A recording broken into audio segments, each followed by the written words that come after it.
get into it. I want to begin our conversation with, I know we're getting Yeah. tired of talking about COVID, but it was such a big deal. It changed so many things. How did you survive that time period, and how has it changed the way that you do things? Well, that's really interesting, and I actually weathered it very well. I haven't had COVID, so I don't know if you had. Did you get COVID? Yeah, And early on. I got it in November of 2020. Yeah.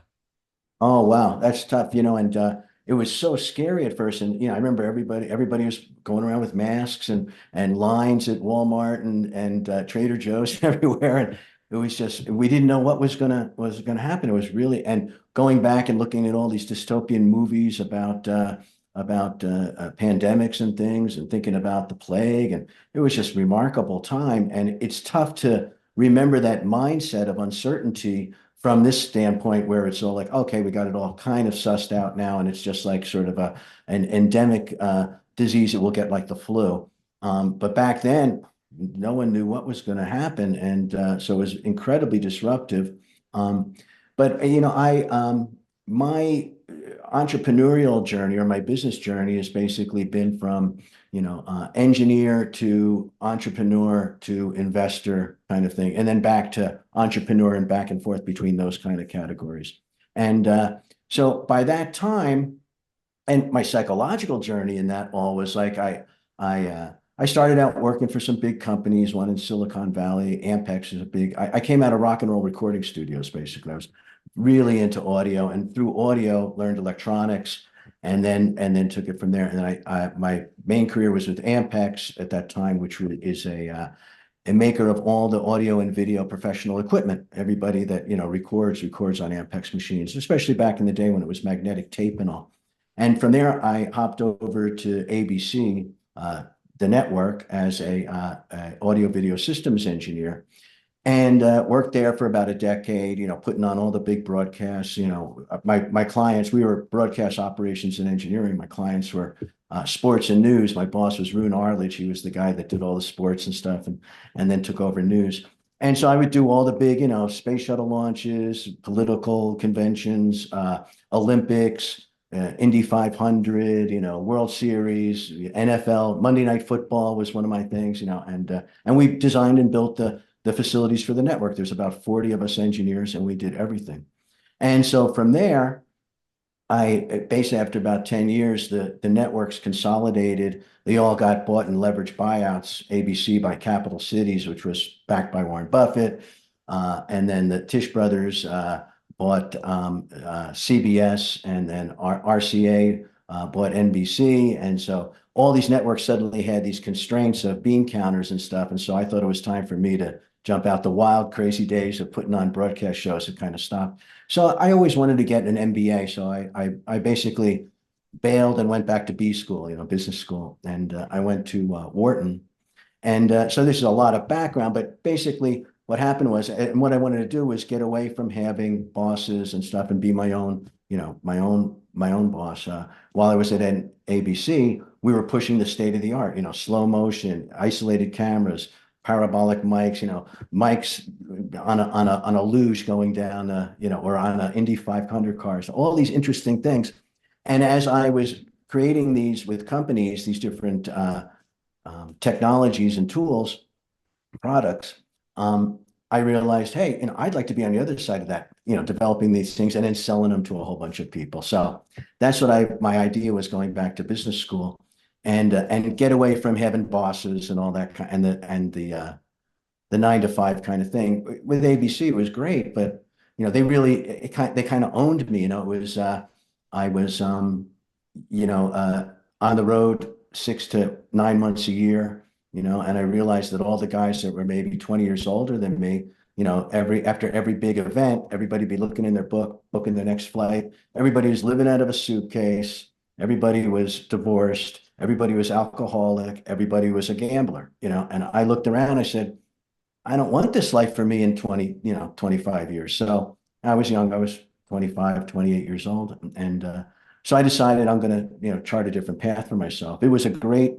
career, but it was kind of golden handcuffs too. And it was difficult to break out of that, but went back to business school, and that was a good way to break out of it. 2 years, except it was 2 years without any without any income and spending, 100 grand a year on tuition. And then I had a young family and supporting the family. I ended up digging myself a $500,000 hole, to Yeah. get a prestigious. I went to Wharton, which is, a prestigious Ivy League institution, where all the what they call quant jocks would go, the people that were into numbers and engineering to learn finance, all that stuff. So Harvard is like where you go for case studies, and Wharton for numbers, and Stanford is sort of in between. And so I did that, and then realized when I got out, gee, it was great, but that was a big kind of financial hole to dig out of. So then I made the brilliant move of moving to New Mexico. I love the Southwest, but it's not, I had sublet my place. We'd sublet our place in Manhattan, planning on moving back there.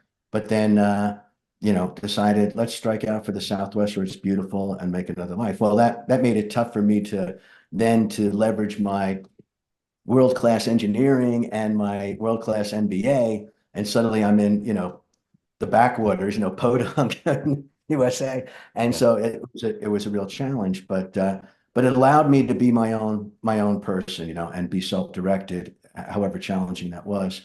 So what I wanted to do was get rid of bosses, and also then I became an entrepreneur. Then I realized, through that I took two companies public, and did that, and then I started to realize I don't really like partners. I'm not crazy about big investors. I'm not crazy about uh, big customers. And so, and employees, are tough, and, it's a lot of babysitting there. So I didn't like all those kind of aspects. So little by little, I peeled off those things as well until I became what, they call now a solopreneur, just me. And the only way that could happen is all these tools came along where I could automate all these processes of business, the internet, first of all, and then you could create all these sales funnels, by advertising, say on Facebook and things, get their have a lead magnet, give people something in exchange for their email, then give them a series of emails and a sales funnel, and finally have them buy some sort of a digital, product, some sort of a digital download. And I started making online courses and books and things like that. I've now published 61 books. I have, a dozen or more courses, about 16 courses. And so I started to make my money that way through the 2000 teens. So then when COVID came along, now to get to your point here, right? Sure. Sure. Yeah. It's the roundabout way to get there. But so Yeah. you can see the arc of why it was kind of it didn't impact me so much, because I didn't have a bricks and mortar, business and employees and things. So I was just on my own. I could work from home, and I just kept working as I did. It was actually not that impactful to me. And a lot of other people, it was great for my business, because suddenly a lot of people had a lot of time on their hands, and they were looking to the internet as a way to either entertain themselves or to educate themselves, and to upskill, and to create skill stacks for themselves. The ambitious, aspirational folks. And so that's what I provided, was all these different business um, courses and books and things that fit right into that. So it was actually very good for me. Now, if COVID had hit, and I'm sure that's for everybody, if we had had that, say, 20 years earlier, it would have been devastating. Yeah. Suddenly we have these tools like Zoom and things like this, so that people could get together and still continue to work and stay in contact and all that. So it came at a time where those tools were maybe nascent and just starting, but then they could really develop quickly. Never mind the vaccine tools, and having these RNA type messenger RNA type of biotechnologies that could then be employed in vaccines, and how remarkably fast that went from bench to scaling was just unbelievable too. So we were at a great position, technically, biotechnically, and then just electronically and communications wise, to weather COVID. And I feel that I was a big beneficiary of that. So it was actually a pretty good time for me.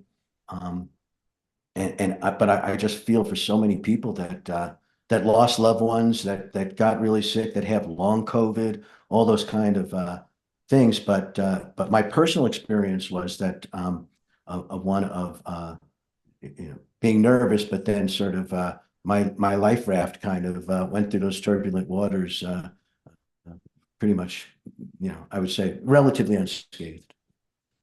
So let's go back to your childhood. What did you want to be when you were a kid? When I was a kid. Wow. Well, I grew up in New Jersey and had a wonderful childhood. I mean, my parents were great. They stayed together. My dad, I still think was one of the greatest people I ever met, which everybody, when I say that, they're like, oh, you're so biased. Of course, everybody thinks their parents are great. But literally, if I try to step back and say, the man he was and the people I've met in my life, top notch. And my mom the same way. Um, I lived in a town called Maplewood, New Jersey, which is it's about 5 miles outside of Newark and about 15 miles from New York City, and right on the Erie-Lacker train line. So it was kind of a leafy dormitory community for people that would commute into Manhattan for their big time jobs and then come back to the suburbs in the evening. And then it was also a place. Newark was a thriving town, in the from 1900 to like the 1950s. And then after World War II, people started moving out of that urban environment and wanted to, when guys came back from World War II, they wanted to go have a little house in the backyard and have a barbecue and stuff like that. And so that's in a way what, Maplewood represented was that kind of urban exodus from Newark on one side, and then these very wealthy kind of professionals that would commute to New York on the other side. And so, I mean, it was a great play. It was like one of these idyllic places to grow up. There was probably 100 kids right in the neighborhood, and we would just go around. We would never ring the doorbells. We'd just like call, yell, hey Joey, hey Andy, and the kids would come out. And it wasn't any parents that we wouldn't even knock on the door and say, are they home? The kids would hear us yelling. They would come out of the house, or they'd be out in the street, and we'd just go and play and play and play all day long. And there was no parental supervision, no bicycle helmets, nothing. We were just like running around. It was like Lord of the Flies. We'd run around and make up our own games and stuff like that. I was running around a park about a year ago, and there was these kids playing after school, and they started fighting over this ball. It was a soccer ball or football, and like my ball, it's mine, mine, mine. And all of a sudden they stopped, and then one said, not it, and then they started playing tag, and it was that kind of spontaneous, kind of kid self-organizing childhood that I grew up in. And I didn't have any real things about what I wanted to do, like a particular career. We had a great school system, and I just devoured, that whole school system thing without even knowing it in a way. And I remember one thing though, it's funny, a lot of my courses are now, I started teaching in universities while I was, being an entrepreneur. And I thought that was really fun. My sister was teaching finance at Fairleigh Dickinson in New Jersey. And I thought, that's really cool, after her job. So then I started looking around and got those kind of jobs. And then I took my materials that I started developing there and put them into online courses. And a lot of my courses are me just standing at a whiteboard just on my wall, and I put up my iPhone and start, writing my finance formulas or whatever kind of things. And that's the basis of my courses. And I remember I made this little clubhouse in my backyard at one point, and I had this vision, this idea that, I want to be at a blackboard or something and talking to the other kids and telling them something. I didn't even know what, just as a play thing. But when I started doing that whiteboard stuff, I was like, this is like when I thought I wanted to play doing this as a kid. So maybe some of that, came across in those kind of ways. But everything seemed, available. And I was born in 1956. So in the 60s and 70s, especially the 60s, it was just like a remarkable time, in America to just be a kid and, relatively safe environment and just run around, and everything seemed to be potential. There was a lot of looking back to, you know, um, World War II and that kind of stuff, and those kind of heroics. And there was all those movies like The Longest Day and Sergeant Rock comic books and Playing with Army Men and GI Joe and all that stuff. So there was maybe some of that kind of stuff, of of that type of heroics of war, which was kind of misplaced in a way. I was in the Boy Scouts, and just did all the normal things. But I didn't really think like, oh, I really want to be a fireman or a policeman or or a this or that. But Yeah. but I really loved when I learned about music, honestly. That's what really was my initial thing was when I started to listen to rock music and that was like in seventh grade, I really got into it. And then I wanted to be a guitar hero. What was the first show that you ever saw that blew you away? First concert? Oh, wow. Well, one of the first one, I think the first one was Grand Funk Railroad, and they Nice. played at Shea Stadium. It was probably 1971 or something. And I went over to get tickets early one morning.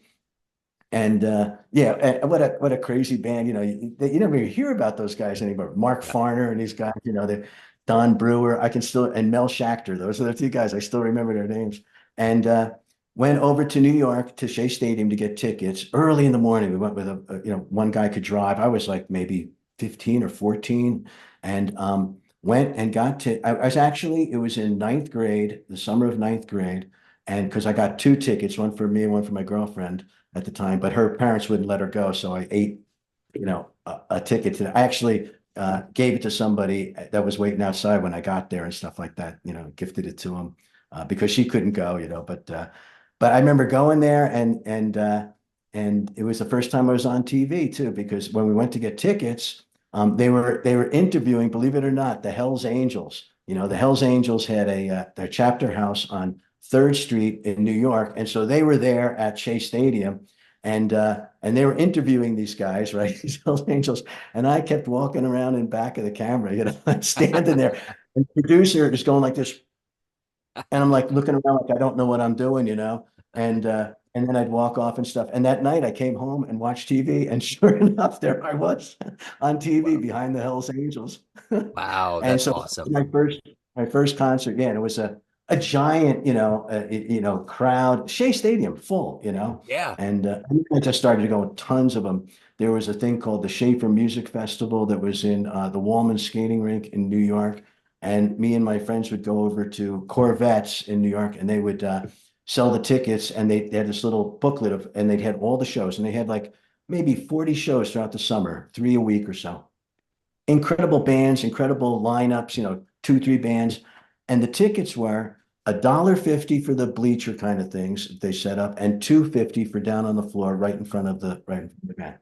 No Wow. money. I mean, even a kid could, you could back then you could give, bottles for money, bring them back and a nickel a bottle and make 2.50 or $1.50. So money was not an object for not going. And then if we didn't have tickets, we'd go sit on these big rocks outside of Walman Skating Rink, and you could look right in and see the band. And people would be partying up there and stuff. And so those were some and then I just went to tons and tons and tons of concerts. I mean, when I lived in New York, I lived in Boston for 5 years, and I pretty much saw just about every major act and minor act ever. Yeah. All the big jazz guys at the Jazz Workshop in Paul's Mall, and the Berkeley Music, place in Boston, and then down in New York, I'd go to all the clubs. That's awesome. So you've had such an esteemed long career that's done so many things. What are you ultimately the proudest of?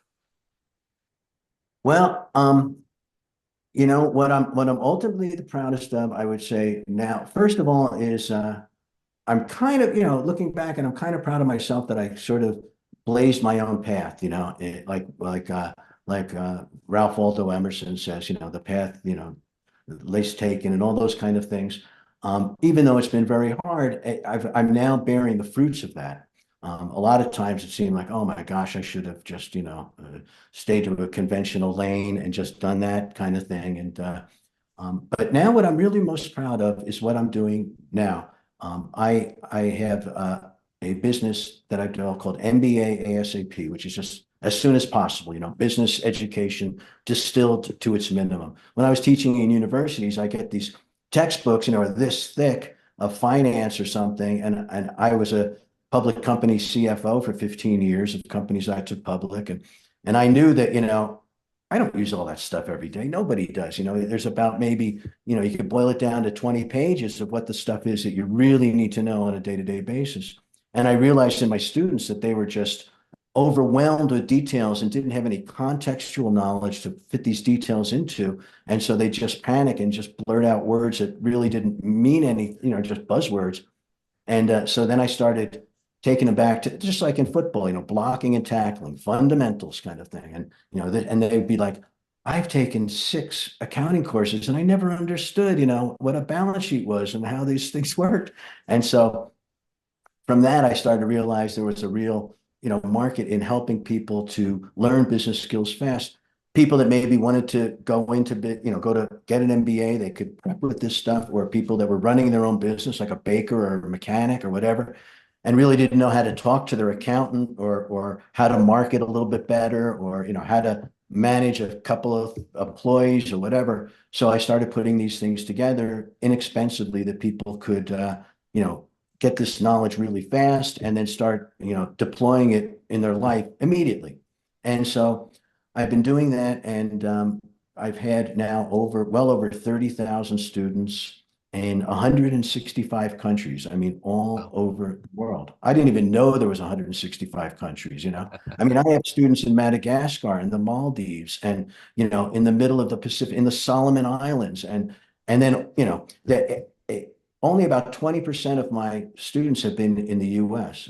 More than a third, about 35%, have been in India, which is really amazing to me. And it's like I can bring this sort of experience and my professorial, uh, talents or whatever to all these people that for a number of reasons. One, geographically, they can't go to a fancy US university and get an MBA because they live the other side of the world. And they have to do this at their own time. So videos that, are asynchronous, or books that they can do on their own at their own speed are perfect. And I do it at very low price points, like 20 to $200 a course. Instead of spending, 50 grand on tuition and taking 2 years to do, you can spend $50 and do it in 6 weeks, and get the basics. You don't get obviously all that. You might not get the connections or whatnot, but you get, and you don't get, there's a lot of signaling. I don't mean to downplay the value of, degrees. And, there's also a bunch of signaling in having a degree, because it tells employers. I mean, basically, there's two kinds of employees, right? And you can't tell a bad one and a good one. And so if someone can have a college degree, that signals that they are at least capable of sitting down and, going through material in a way that is sequential. And so it's a signaling mechanism that employers can use to say, okay, this person maybe can be a good fit for this job because at least they have those basic skill sets. But if you're not going for those kind of jobs and you want to jump through those hoops and you just want to have the ideas and the tools and the systems so that you can go and deploy this stuff in and make yourself more efficient and have those skill stacks, like just being able to read financial statements, being able to read a balance sheet, an income statement, and a cash flow statement, so you can look at a 10K and see if a company is a good investment or not for your investing, for your retirement, for whatever. So you can look at, how does Google relate to Apple, looking at their financial statements, or even if you're going to go to work for a company, let me see the financial statements and make sure it's a healthy company before I sign up to commit to working for this company. And not many people know how to read financial statements. Yeah. That was one of the reasons I went back to business school, was like I realized I picked up an ABC annual report, and here I am, one of their top engineers. And I looked at the financials, like, I don't know what this stuff means. I better go learn that, and that was the path for me to go learn it, because there wasn't something like what I'm providing now to go learn it. But so that's what I'm most proud of. I get a lot of emails and little video testimonials from my students saying, "Thanks so much. This is the greatest stuff. I really enjoy this." And from all over Africa, all over, Southeast Asia, and South America, and people are so grateful, and they have these aspirations, and all they need is a little direction, to get their life up to a next level. And the idea of skill stacking, whatever skills you have, if you put a couple of these business skills on top of that and make a stack of skills, then you're much more, you know, um, I wouldn't say employable, but your chances of success, your luck surface increases because you have all these, you have your unique skills, and then you have the set of business skills that then you can deploy. And I think it makes you just that much better of a person. If it's that much that is the inflection point that gets you over the hurdle to what you really want to do. And if you can make a profit on something so it's sustainable, so you can continue to do it, and you're doing something that helps people, that to me is angel's pay. That's what I want, and that's what I feel that I'm receiving. And so that's what I'm most proud of, I would say, just off the top of my head. Right now. Absolutely. Yeah, no, I dig it. So at the end of the day, John, everyone has this perception of you. There's all these capacities and lights that people see you in, family, friends, clients, everyone that works with you, that has known you, but you run the show. What's your perception of you? Who do you think you are? Wow, that's Joe, a great question. I'm going to have to get on the couch here and to get The my therapy Freudian. session. That's a therapy session of who do I think I am. Well, I think that I am I'm a person that follows my instincts and follows my interests. And I'm a generalist. I've never been, really good at like I didn't get a PhD, and haven't been good at really narrowly focusing and developing one skill set. I kind of I'm a jack of all trades. And the thing that they say about that is, jack of all trades, master of none. There's a great book about how generalists and now are really a good thing because you can connect disparate ideas and be creative and make things that, assemble things from other areas. And that's what they say creativity is not just one thing, not something new and unique, but a unique assemblage of pre-existing things. So if you know lots of things, then you can pull from those to see what is transportable across disciplines. And so I feel like I'm happy with myself in that I am able to pursue whatever I want, when I want, however I want, and I've created a life for myself that I can do that, um, so that I really enjoy whatever I do, for as long as I want to do it, and then I do something else. And the things that I find compelling that I continually do every day, then to see that those things build up over time, almost like a snowstorm, flake on flake, and suddenly, boy, it's just this big body of work. Um, so I've also I've learned to control some of my lesser good things, my temper, things like that over time, to try to be a better person. I still fail at those kind of things, from time to time, but then I don't beat myself up about it either. I just say, okay, I gotta, try to do better. Um, so and I've also eliminated a lot of my bad habits, and I see myself as pretty much, I don't have a bunch of bad habits that I was carrying around earlier in my life. I used to you call it partying, but drink and stuff like that, and I don't do any of that anymore. And I eat well, I exercise all the time, I got plenty of sleep. Those kind of things. I don't have a TV. I haven't had a TV in 20 years. And so that's a lot of time. And I quit smoking. I smoked, my first wife was a smoker, and so I picked that up, and then it was really tough to quit. And those kind of shedding those kind of things have given me space to do more productive things. Yeah. And so I feel like I'm chasing my interests, and actually, instead of saying, man, I'm really interested in it, I think I'll do that tomorrow, and then they go by, and after a while it's like, oh, I never really did that. Now I feel like for the last maybe 15 years or more, been doing the things that I really have always thought of interest, and actually doing them and learning them. And so that's brought a lot of satisfaction and joy to my life that I think that's who I want to be. And so I have these aspirations of, who do I want to be? And then I'm more effective at not just chasing those aspirations, but actually implementing those kind of things to try to be like they say, it's not a competition against other people, it's a competition against your prior self. Yeah. Really trying to become a better person than you were yesterday, or last year. And when I look back at some of the things I wrote or thought about, when I was 20 or 25, they were aspirational and they were good, but I was too flailing around to actually sit down and it took me till I was almost 40 to say, I am going to learn how to play jazz piano. I want to do it. And I started doing it, and it took me about 10 years. But by the time I was in my late 40s, I was playing in bands, having gigs, and it was like incredibly satisfying. And I actually did that, and it was like, wow, I thought I could do it, and I never sat down and did it, but then I actually did it, and it was, a wonderful thing.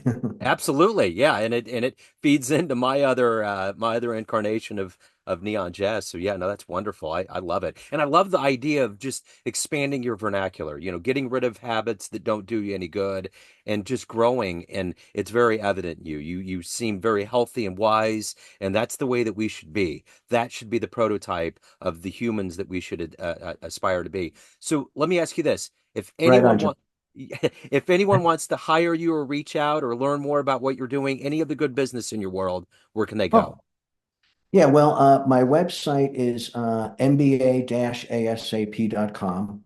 And there I have a courses and stuff, and I have a email list they can sign up for. I send out a newsletter once a week, that Blueprints for Success, that has all kinds of little cheat sheets and good things. And then I also have a Substack newsletter that they can sign up for. That's available through that. It's free, and then all of my I'm at JJ Cousins on X, Twitter, and John Cousins on Facebook and LinkedIn and all those other places. So there's lots of ways to get a hold of me. And all my books are available through. I have 61 books on Amazon, and they're all available as audiobooks or Kindle ebooks or as paperbacks, and my courses are all available. So yeah, I encourage anybody to reach out and ask me questions or say hi or whatever. I encourage them too. This has been wonderful. So refreshing to run into you. Thank you, John. I appreciate your time, your story, and keep doing the good work, man. Oh, thanks, Joe. I really appreciate it. And you too. Keep doing it. Keep doing the good work.